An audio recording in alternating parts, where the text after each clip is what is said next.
Bedtime Stories made for you by Diggy and George. The Donkey and the Well. Once upon a time, there was a farmer who had a donkey. He used to take the donkey to the marketplace with lots and lots of wheat every day. One day, the donkey accidentally fell down into an empty well. The poor donkey cried miserably for hours. The farmer thought for a while and tried to figure out what to do. The farmer was really sad at this mishappening. Finally, he decided that the donkey was old, and so he decided to cover up the donkey by shoveling some dirt on it. The farmer invited all his neighbors to come over and help him cover the old donkey.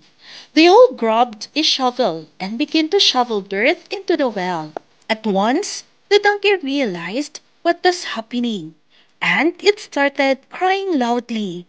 After some time, everyone surprised, it quieted down. A few shovel loads later, the farmer finally looked down the well and was surprised at what he saw. With every shovel of dirt that fell on his back, the donkey was doing something amazing. He would shake it off and take a step up. As the farmer's neighbors continued to shovel dirt on top of the donkey, he would shake it off and take a step up. After a couple of minutes, all the neighbors were shocked as the donkey stepped up over the edge of the well and jumped off.